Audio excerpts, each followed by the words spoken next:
Hi, welcome to part 2 of this Azure Fundamentals video series.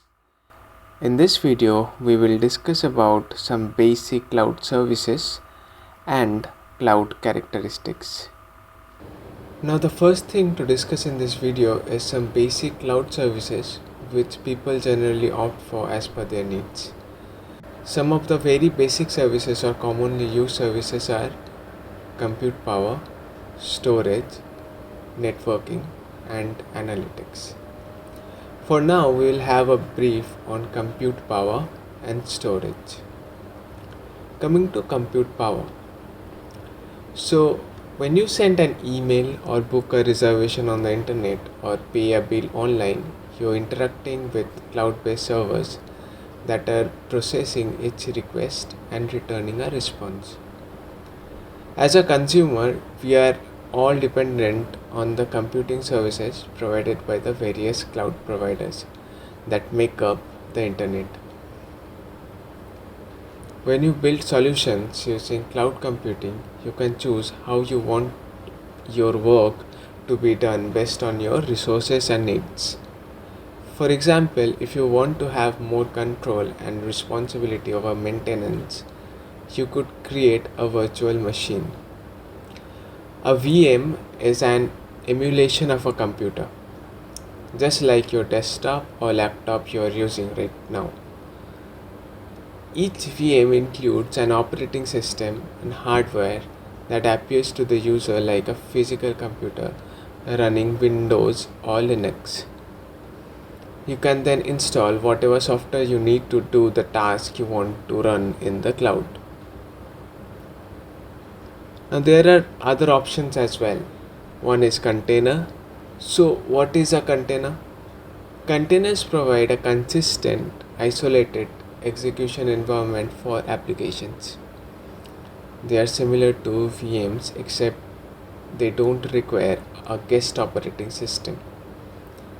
Instead, the application and all its dependencies are packaged into a container, and then a standard runtime environment is used to execute the app. This allows the container to start up in just a few seconds because there is no OS to boot and initialize. The open source project Docker is one of the leading platforms of managing containers. Docker containers provide an efficient, lightweight approach to application deployment because they allow different components of the application to be deployed independently into different containers. Multiple containers can be run on single machine, and containers can be moved between machines. The portability of these containers makes it easy for applications to be deployed in multiple environments, either on premises or in the cloud, often with no changes to the application. We have another option, that is serverless computing. So serverless computing lets you run application code without creating, configuring, or maintaining a server. The core idea is that your application is broken into separate functions that run when triggered by some action. This is ideal for automated tasks. For example, you can build a serverless process that automatically sends an email confirmation after a customer makes an online purchase. The serverless model differs from virtual machines and containers in that you only pay for the processing time used by each function as it executes.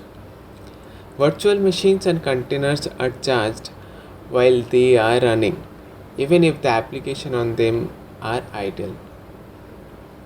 This architecture doesn't work for every app, but when the app logic can be separated into different units, you can test them separately, update them separately, and launch them in microseconds, making this approach the fastest option for deployment.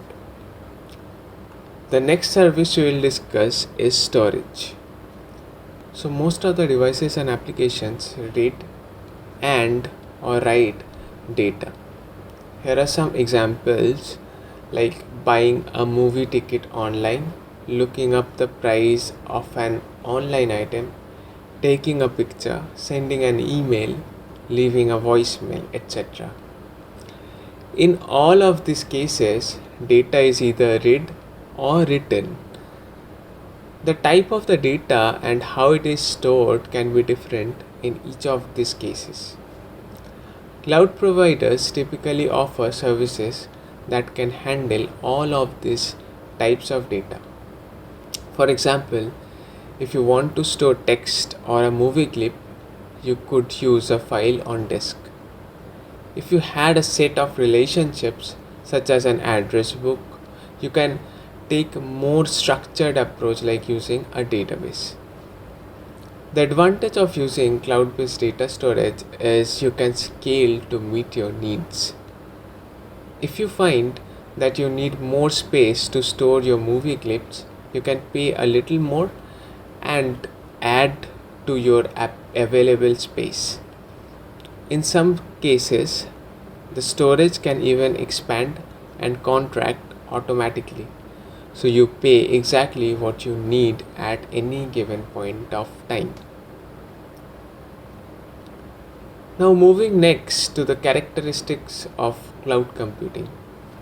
So the first characteristic is high availability. The ability to keep services up and running for long periods of time with very little downtime is one of the great advantage of cloud computing. The next one is scalability. So what is scalability? This is the ability to increase or decrease resources for any given workload. You can add additional resources to service a workload or add additional capabilities to manage an increase in demand to the existing resource. Scalability doesn't have to be done automatically. The next characteristic of cloud computing is elasticity. So elasticity is the ability to automatically or dynamically increase or decrease resources as needed. Elastic resources match the current needs and the resources are added or removed automatically to meet future needs when it's needed. The next one is agility. The ability to react quickly is agility for cloud computing. Cloud services can allocate and deallocate resources quickly. They are provided on demand via self-service. So vast amount of computing resources can be provisioned in minutes. There is no manual intervention in provisioning or deprovisioning services. The next one is fault tolerance. So this is a very important term of cloud as we are going to use this term quite a bit in our upcoming videos. So what is fault tolerance? Fault tolerance is the ability to remain up and running even in the event of a component no longer functioning. Typically, redundancy is built into cloud services architecture. So if one component fails, a backup component takes its place. This type of service is said to be tolerant of faults. If it is not clear at the moment, don't worry, we will discuss further in our upcoming videos. The next one, disaster recovery. The ability to recover from an event which has taken down a cloud service is disaster recovery. Cloud services disaster recovery can happen very quickly with automation and services being readily available to use. The next one is global reach. The ability to reach audience around the globe is global reach. Cloud services can have a presence in various regions across the globe, which you and your customer can access, giving you a presence in those regions even though you may not have any infrastructure in that region. The next characteristic is customer latency capabilities. So, if customers are experiencing slowness with a particular cloud service, then they are said to be experiencing some latency. Cloud services have the ability to deploy resources in data centers around the globe, which addresses any customer latency issues. The next one is predictive cost consideration. This is the ability for users to predict the cost they will incur for a particular cloud service. Costs for individual services are made available and tools are provided to allow you to predict the costs a service will incur. The next characteristic is technical skill requirement and consideration. Cloud services can provide and manage hardware and software for workloads. Getting a workload up and running with cloud services demands less technical resources than having IT teams build and maintain a physical infrastructure for handling the same workload.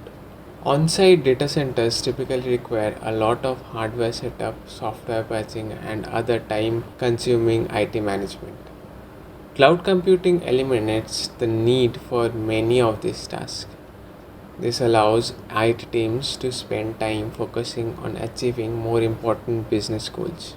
The next characteristic is security.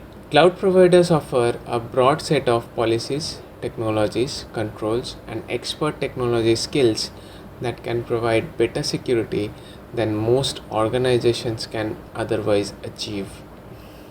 That's it in this video. We will meet soon in our next video. Have a great day.